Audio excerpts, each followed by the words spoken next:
Assalamualaikum warahmatullahi wabarakatuh. Alhamdulillahi rabbil alamin. Wal 'aqibatu lil muttaqin. Wala 'udwana illa 'alal zalimin. Asyhadu an la ilaha illallahul haqqul mubin.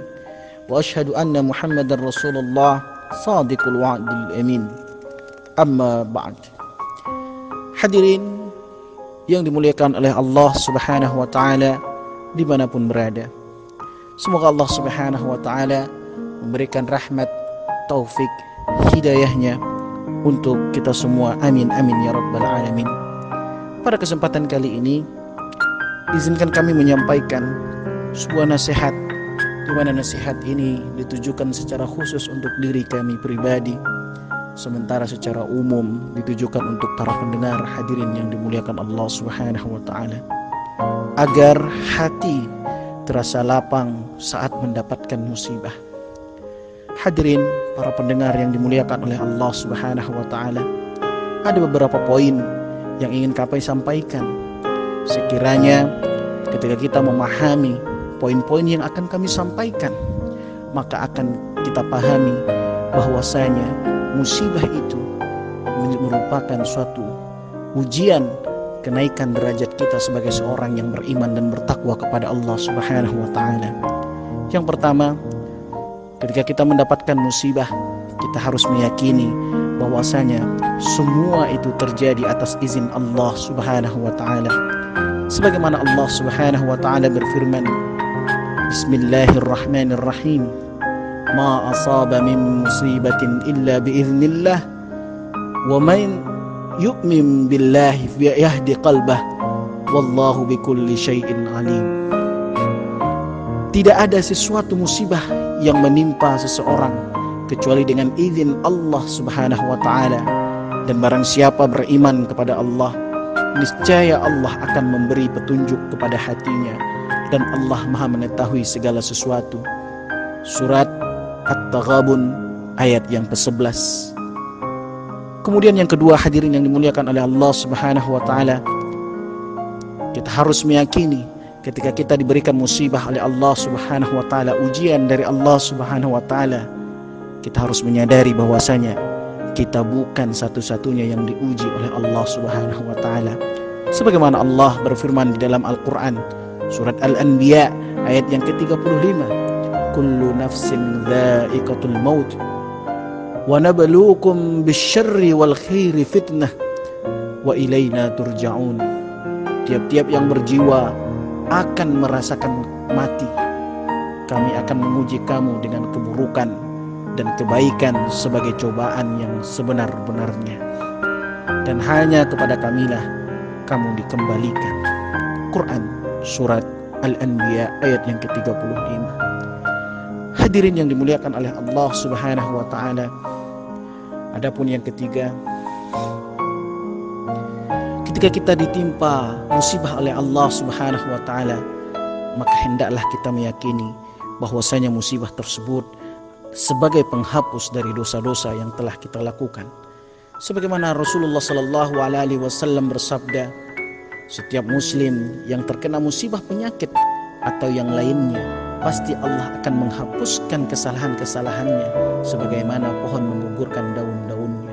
Hadis ini terdapat dalam riwayat Al-Bukhari nomor 5660 dan diriwayatkan oleh Muslim dengan nomor hadis 2571. Rasulullah sallallahu alaihi wasallam juga bersabda dalam riwayat lain, tidak yang sekira-kira artinya, tidaklah suatu musibah menimpa jasad seorang mukmin dan itu menyakitinya, melainkan akan menghapuskan dosa-dosanya. Hadis ini diriwayatkan oleh Ahmad. Syekh Syuaib Al-Arnaut berkata bahwa sanadnya sahih sesuai dengan syarat Muslim. Kemudian yang keempat, hadirin yang dimuliakan Allah Subhanahu wa taala, Allah tidak membebani melebihi kemampuan kita. Sebagaimana Allah Subhanahu wa taala berfirman dalam surat Al-Baqarah, la yukallifullahu nafsan illa wus'aha. Allah tidak akan membebani seseorang melainkan sesuai dengan kesanggupannya atau kemampuannya. Sementara yang kelima, hadirin yang dimuliakan Allah, bersama kesulitan ada kemudahan. Landasan ini diperkuat oleh Allah Subhanahu wa taala di dalam surat Al-Insyirah ayat yang kelima dan 6. Fa inna ma'al usri yusra, inna ma'al usri yusra. Karena sesungguhnya sesudah kesulitan itu ada kemudahan. Sesungguhnya sesudah kesulitan itu ada kemudahan. Hadirin yang dimuliakan oleh Allah Subhanahu wa taala, yang keenam, hadirin, musibah adalah tanda cintanya Allah Subhanahu wa taala. Diperkuat oleh baginda junjungan Nabi besar kita Muhammad sallallahu alaihi wasallam dalam sabdanya, sesungguhnya jika Allah mencintai suatu kaum, maka dia akan menguji mereka.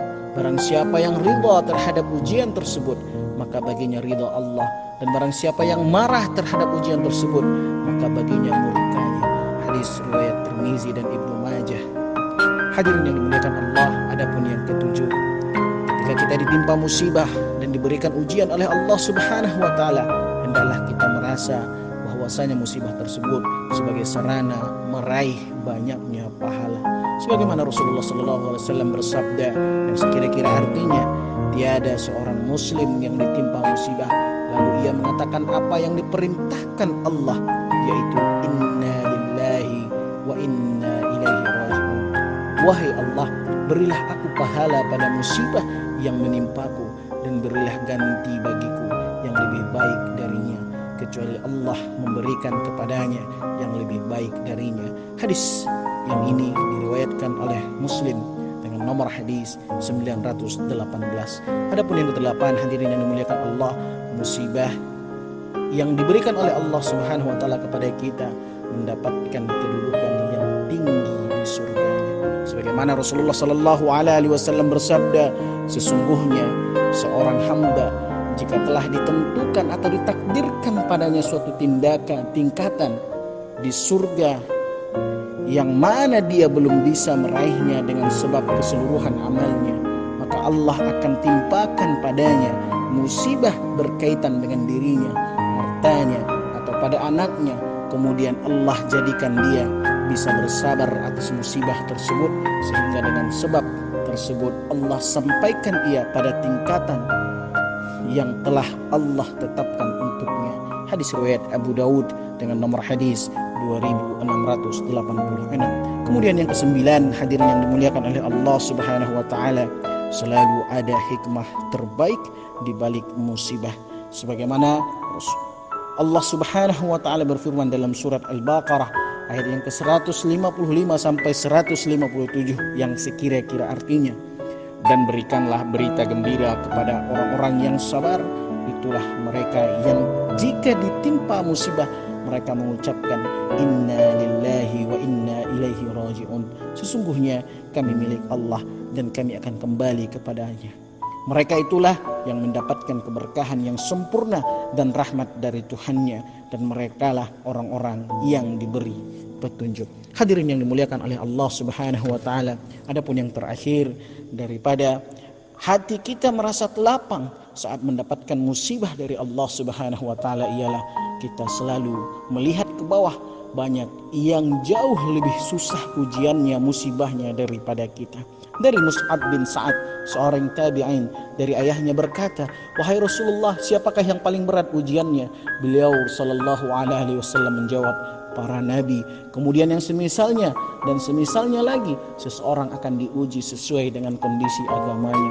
Apabila agamanya begitu kuat atau kokoh, maka dia akan mendapat ujian begitu kuat. Apabila agamanya lemah, maka dia akan diuji sesuai dengan agamanya. Senantiasa seorang hamba akan mendapatkan cobaan hingga dia berjalan di bumi dalam keadaan bersih dari dosa. Hadis ini diriwayatkan oleh Tirmizi. At-Tirmizi mengatakan bahwa hadis ini hasan juga sahih. Hadirin yang dimuliakan oleh Allah Subhanahu wa taala, semoga Allah Subhanahu wa taala memberikan kita kesabaran, kekuatan, dan pahala yang besar di setiap ujian atau musibah yang kita alami. Amin amin ya rabbal alamin. Fa'tabiru ya ulil absar la'allakum tuflihun.